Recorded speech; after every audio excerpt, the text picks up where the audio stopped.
Welcome, listeners, to the fourth iteration of the True That's a Good Card series. Today, Kyle will have the challenge of getting me to say, "That's a good card." While Kyle will be doing the convincing, I'll be playing devil's advocate. Also, make sure you stay tuned for our "That's a good card?" segment at the end of this podcast for some extra fun.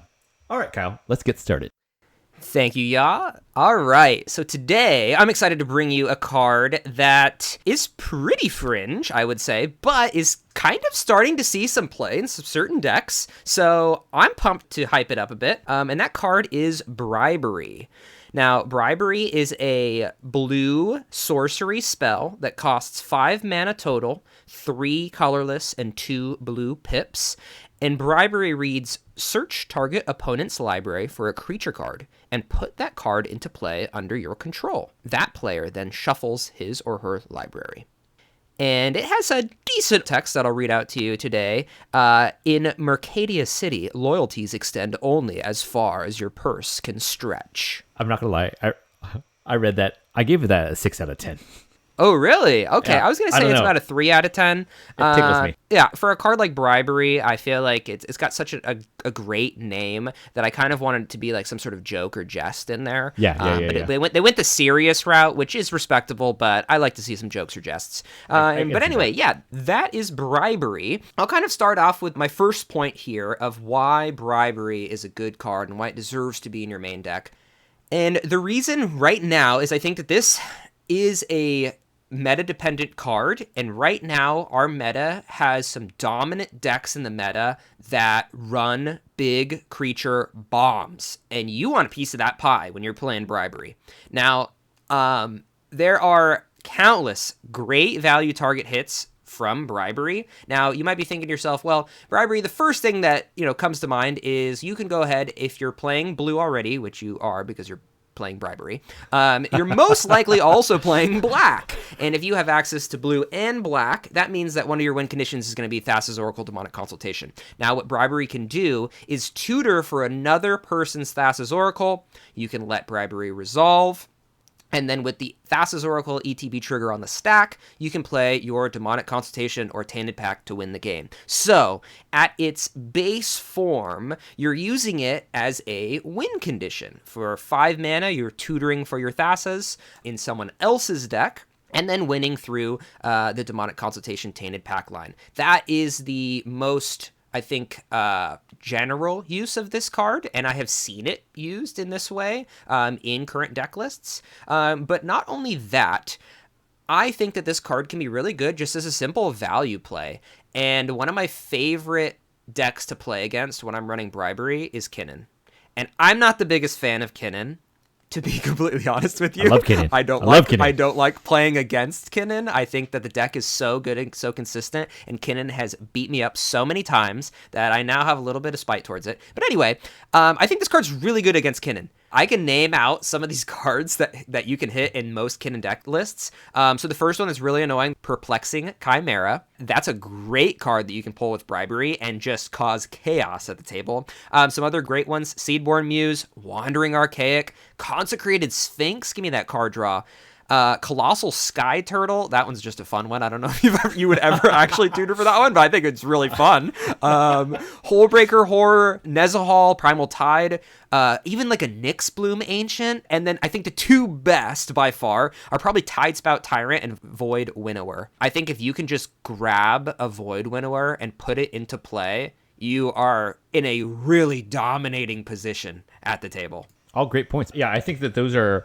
especially against a Kinnan, like that totally makes a lot of sense. Since you don't play it as much, I think if I was to play this card against Kinnan, I would, honestly, I'd even almost sometimes grab Thrasios, right? Thrasios is sometimes a big part of the win condition to be able to draw out the cards that you need. Through after Kinnan has made infinite mana, like playing until you hit Thrasios to draw it out. Like this would just make it a little bit more difficult in terms of like where you dump their mana. Oh, so are you saying if you're playing Kinnan and you're pointing this at another Kinnan player? No, I'm saying that if you're playing against a Kinnan, sometimes like looking at the board state and then trying to figure out like, oh, if they're close to winning, like you could make using it as denial. Using it as denial, or like Thrasios is card advantage for you, right? Like it doesn't have any Yep. color pips in its activation cost, so anybody can use a Thrasios once you have it. Yeah, awesome. And I can just list off some other deck lists just for people to kind of to muse and think about the idea of, okay, I'm playing in a random pod, maybe not playing against a lot of Kinnons. What am I grabbing with Bribery? So who am I pointing this Bribery? Who am I paying off with my fake MTG dollars to get their best creatures in the deck? So like just throwing it out there, like Crick runs Hoarding Broodlord and sometimes Villas. So I think you can just imagine just grabbing one of these two bombs. It's like a build your own of just super creatures with this card, where you can just pick somebody and just take their biggest, most valuable creature. Magda, you could just take your pick from the dragons that Magna runs now. I think that the deck list kind of changed, but there's always a great dragon to grab from a Magda deck. Even Gitrog, I think this is hilarious. You could grab just like a Eldrazi with Annihilator 4, just cuz. Yeah, that's true. Yep. I see it. Just like a 12/12. Just grab. Why not? Just grab it. Tiva and a lot of other decks now are just running Talion and they're 99. Yep. So just grabbing a Talion can be really a really awesome way to get card draw.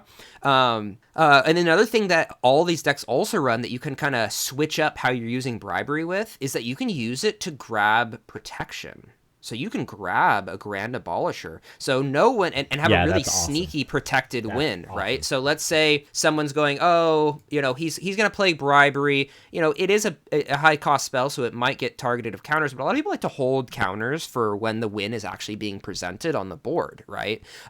So with Bribery, if you have a win in hand, and enough available mana, you can play Bribery, go grab somebody's Cutzel, go grab somebody's Grand Abolisher, and then Thassa's Demonic Consultation yourself, right? And just have a protected win. So I think it has a sneaky value of all these different creatures that you can play. And I think a card like Bribery really leans on the fact that we are playing CEDH. Everyone's deck has really good cards. Except Urza. I would love, except for Urza. Don't be mean to Urza. Well, Urza you can still Bribery and take Hullbreaker Horror. Yeah, and I would love a Hullbreaker Horror. Sure. Yeah. Sure, give me that.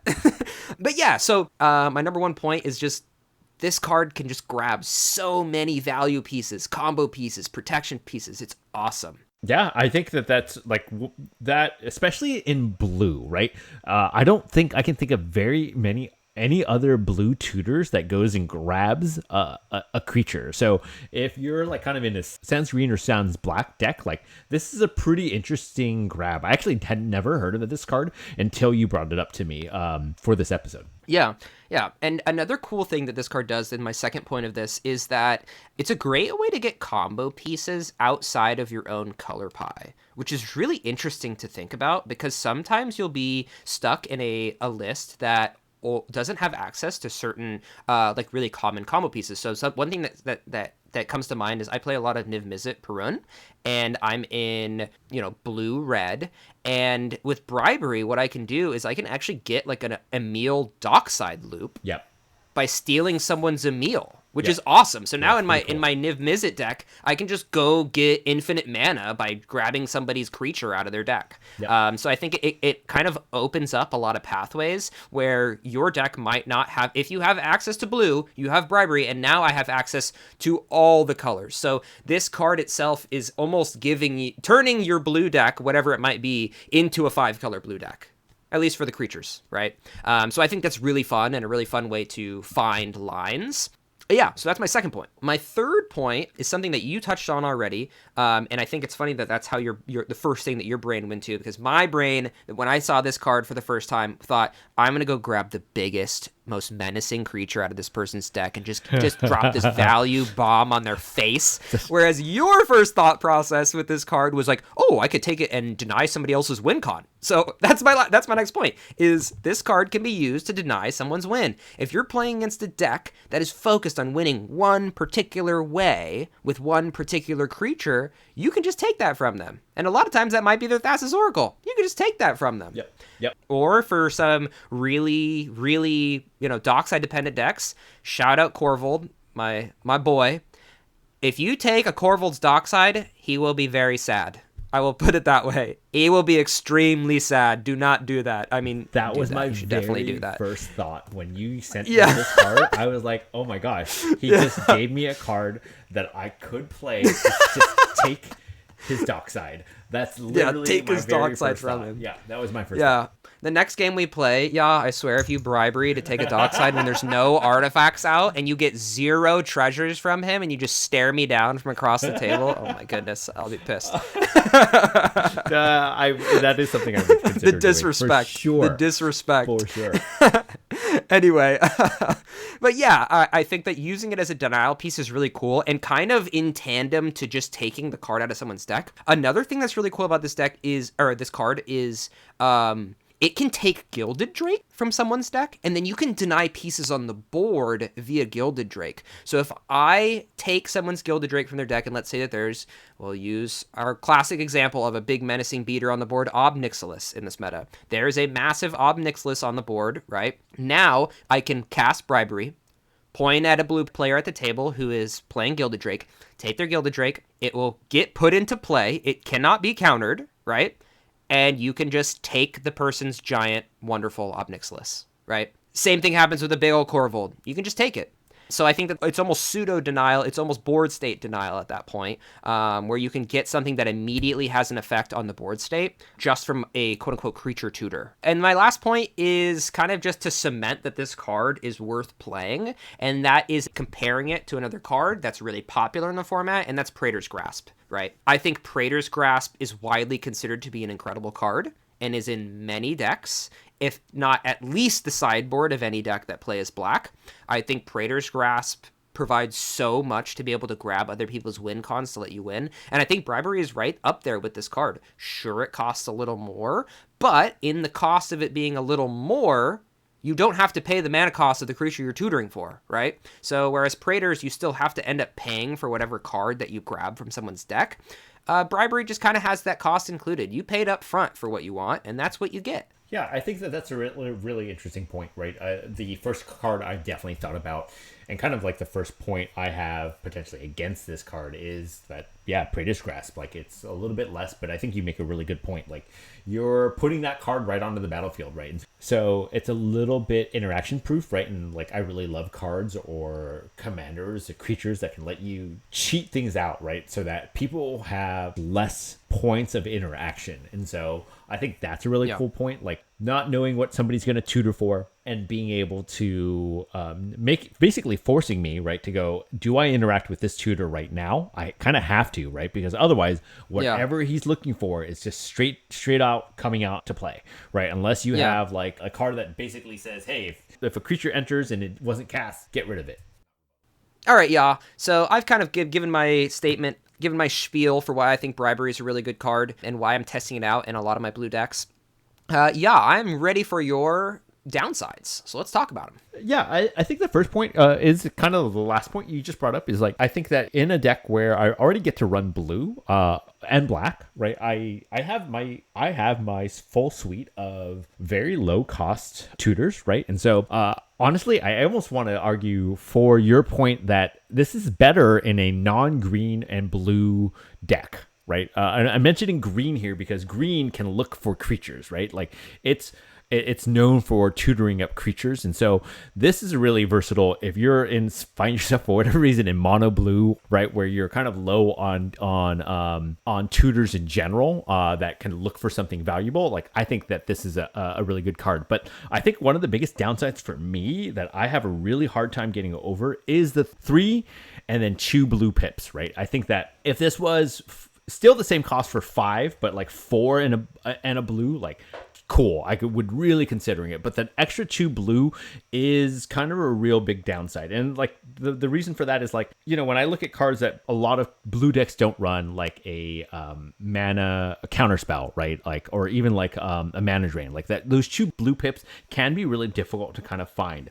I also think that it's a little niche. Unlike a Praetor's Grasp, you're looking specifically for a creature, which depending on, again, like where the game state is, it could be a great thing, but I also kind of feel like I could draw this card and find myself looking at it going, I wish it was something else, right? It would be a little bit what we sometimes call dead in hand, right? And the fact that it's a sorcery is another point that I wanted to point out. Is like, it is a little bit slower, right? You can't play it in reaction to anything. You're going to have to play it in your main phase. And so it kind of limits it there. And like I think you're really looking to have this spell being cast to try to win the game, rather than just advancing board state. Because for 5, it's kind of a big ask, right? If it doesn't really advance your board state further. And so that's like kind of a really big thing that I have a hard time kind of getting over. Did you have something to say about that one? Yeah, so, I mean, I agree with the fact that it's a sorcery and that sinks. I think that this card's biggest weakness is if someone has good threat detection, this card will get countered, and will get countered very consistently. And not only that, but a lot of the pods, this card you can get stuck into a pod where this card is very bad. For example, you are playing against a Rogasai and you're playing against 2 blue farms, and all of a sudden the best thing you can possibly tutor for is like somebody Stas's Oracle, and that's it. There's no big value bombs for you to take. You can maybe take a Grand Abolisher, but at that point you're paying 5 to get the Grand Abolisher, and that's the ceiling of what you're doing. And not only that, but the 3 decks that you're playing against all run a ton of counter spells that can counter sorceries like it's nothing. Right. So it being a sorcery is really rough. That being said, I don't think that 5 mana is too much mana for what it does. I think that if it cost 4, this card would be absolutely broken and completely bonkers. The fact that what you brought up too is it is a tutor, but it's not a tutor that anyone knows what you're going to get before they have to decide if they can stop it or not. Right? So when you cast it for 5, people should be countering this spell. I 100% agree with you. If they're able to counter this spell, they should counter this spell, right? It's not one of those things that you can afford to wait to see what gets brought up by it. It has to be countered. For sure. It has to be countered. So a 5-cost spell that has to be countered, that tracks, right? That tracks with other large 5-cost spells or abilities. And you said that it doesn't change or advance the board state. I think it does. That's exactly what this card is doing, is that it is advancing the board state by putting a large value engine or winning the game, right? It's one or the other. This card, you're not going to play it if you don't believe that this is going to advance your board state by getting a large value creature or by just winning the game. And I think that's where I also is like kind of like hard for me, is because like somebody does have counter magic and they can't stop it. Now you've kind of invested 5 mana into something and you're kind of caught like, dude, you blew 5 mana on it. Yep. This card also really reminds me, and this is kind of like why I guess I have such a negative, is in Najila, I used to run a card called Bring to Light. Bring to Light is also a sorcery. It's a tutor for 3 green and blue. It says, Converge. Search your library for a creature, instant, or sorcery card with mana value less than or equal to the number of colors of mana spent to cast this spell. Exile that card, then shuffle. You may cast that card without paying its mana cost. Right? So in Najila, I was frequently trying to use this because I already had to pay a blue and a green. So all I needed was one other color to try to find Derevi. Yeah. Right. Like, and a lot of the times, this card reminds me of Bribery a lot because, like, I would draw the card thinking, cool, I can do it. But, like, that 5 cost, I think that's the thing for me. Like, I have found myself in many situations with a similar card with looking to spend 5 mana and, like, realizing, like, oh, I don't think I can do that right now. And so I ended up holding that card for a longer time than I really wanted to. And so let's think of it this way. So this is a 5-cost spell, right? Does the benefit of casting the spell and getting it to resolve outweigh the downside of how it feels when it gets countered, right? And I think that the point that I'm trying to make is that it does. It does. Because I think that the benefit and how much of a large impact this card can have on the game when it resolves very greatly outweighs the feeling of getting it countered and you have no mana left and you have to pass, right? It kind of feels to me like, I mean, I've seen Tivit games happen all the time where, you know, Tivit gets countered when it tries to get cast. The player just tries to cast Tivit, it gets countered, and then they pass, right? And they're still in the game. They're still able to play, but it's not like they would not try to cast Tivit because of the benefit that Tivit brings to the table. And maybe I'm bringing up an argument where people will say, well, maybe you shouldn't try to cast Tivit, or maybe you shouldn't try to do that, and you just wait until everybody uses their interactions and then plays the game. Nah, CDH. CEDH, baby. Play your good cards, please. So that's all the rebuttals that I had for what you brought up so far. Did you have any other points that you had to bring to the table? No, or not at this time. downsides, rather? No. All right, so I think now is the time where I talk about what downside that you brought to the table that kind of makes the most sense, why this card can be difficult, and I think that the answer to this is that it's a sorcery. Now, would this change? Like, I'm trying to think in my head, like, if this were a creature, like, let's say it's an 0/1 creature or something like that, and then it ETBs and does this ability, is this card way better? If it's a 5-cost creature that is just, the creature doesn't matter. If it's 5 costs, search somebody's library, do you think that this card's better? A little bit, yeah, because like now, again, if you're using your example, if I'm in black and I can now, it's now something that not only did it look for something, now I can use it for as a sack outlet for something else. That's pretty cool. Yeah. Right? In black, right? Which, yeah, for sure. Yeah. For sure. So this card could be significantly better. I think it would be kind of broken at instant speed. But the fact that it's not a creature, it would be completely broken at instant speed. Pretty good. But the fact that it's not a creature, I guess, could it be better? Yes. Could you imagine? You try to tutor, and then I go, cool. I'm gonna try to tutor, and guess what? You were gonna tutor for. You were trying to tutor deck? for? Yeah, dude. Can you imagine? It's like opposition agent, right? Like, it's almost like an opposition agent. Yeah, that, or you could just grab something like a stacks piece from somebody's deck, and then just stop them. That's crazy. All right, cool. So, what point did I bring up that maybe had you thinking, hey, maybe I should include Bribery in one of my blue decks? I'm going to use a point that I've actually used in the past before, and that you said it actually yourself. Like, this card is great potentially for somebody that really can understand the meta and what's going on in the game, right? I think that's the point for me. I love cards. I love playing cards that force me to stretch my ability to understand this game, right? And I think that's like one of the coolest parts to me. Is like, I really love the idea, like you already pointed out, like I love the idea of knowing, okay, it's getting to that time. Kyle's playing Corvold. He's already looking for Dockside. I need to get his Dockside before he can get to his Dockside, right? Like, or like Timna is starting to look for her combo pieces, whatever it may be. Like, I need to start trying to get in ahead of that. And so, like, especially if I'm in 4th seat, right? Again, if I'm going last, right, I am already in statistically I have to react kind of like mentality. And so I think a card like this will teach you to kind of be like, okay, I'm going last. Like, what do I have to do to try to make sure I can stay in this game, right? That is why some people play like Dranith Magistrate, right? You're going last. You need to slow the game down so that you can get caught up, right? Like, that's what I think this card is really great for, is that you can use it as a catch-up piece, right? Kind of against my own point. Like, you're using this to get back into the game, especially if you found yourself down and out. I think it's really great for that, and it'll really teach you how to learn to read what's going on in the game and make better threat assessment. Because everybody has a story about, I was doing fine, I wasn't the threat, but like just because I'm playing Kinnan and I had nothing out but some dorks, they decided, like, let's just go ham on the Kinnan, right? That's not speaking from personal experience. So. I think that's the point that you made that make me really kind of consider the card, for sure. So, did I convince you? Say the thing. Yeah, I think that it's a good card. That's a good card in the right deck, right? With the right pilot and then the right mindset, right? I think is the better way to say it, is that you have to have the right mindset to know that you're playing, and you're going to be playing to learn a lot more about how to interact and what is going on in this game, right? I think it's one of those cards that really will force you to go, hey, I know what's going on here. I need to try to get ahead of this point right now if I can.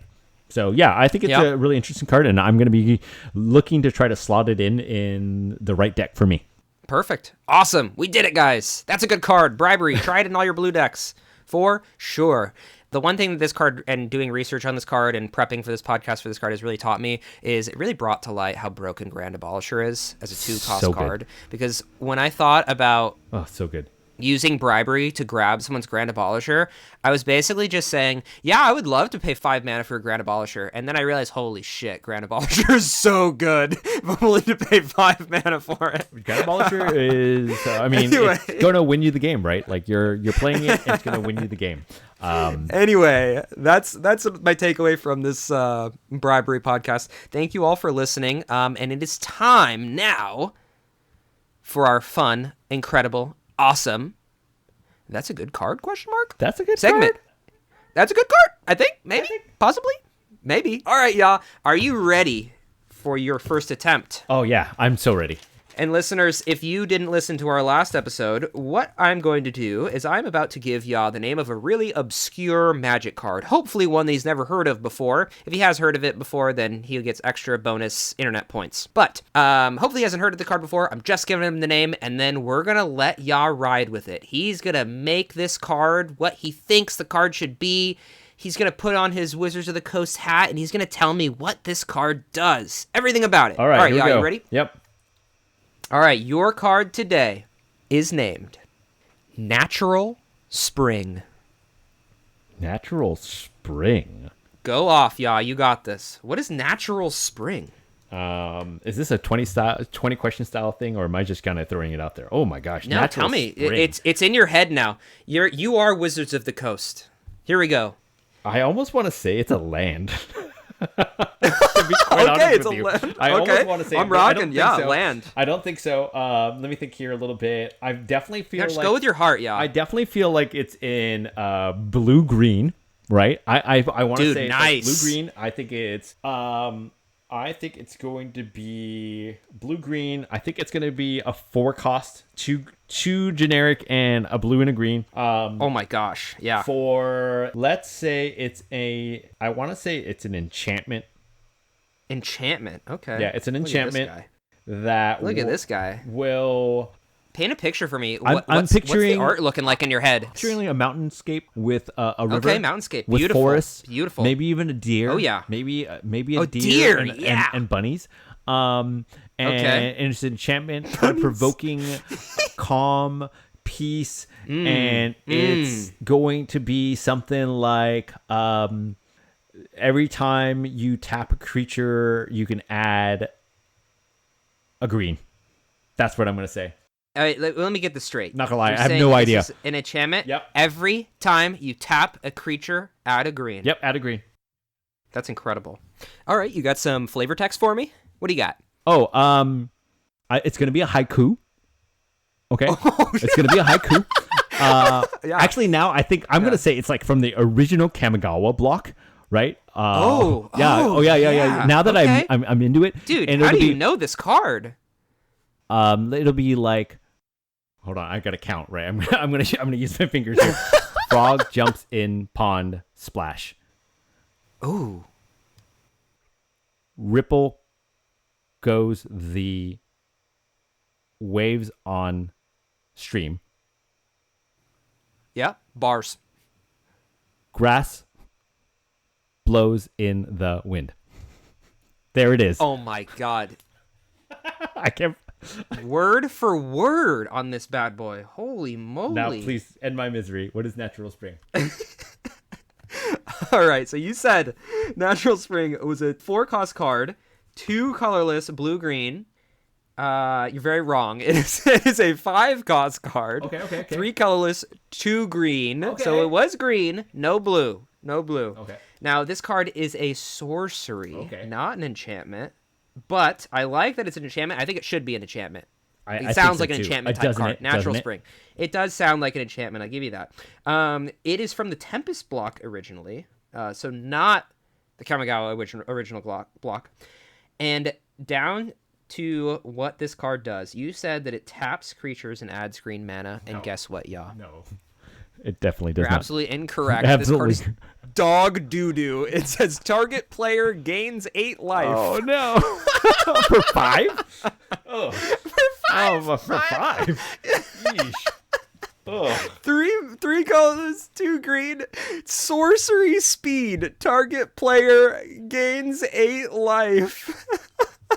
Oh, my gosh. Okay, the flavor text says, Miri listened intently. even as Hana held the healing water to her lips. Would the sound of the spring drown out the elves' approach? It's almost like a haiku. That's very poetic, actually. I feel like It that. was. I'm It's going to take that. very poetic, and it really tells a story. Now, your imagery was also very wrong. Oh, This yeah, for art sure. is extremely weird. It's got like a cat woman warrior sitting on the ground with another a humanoid woman like kneeling next to her, getting some water out of the spring.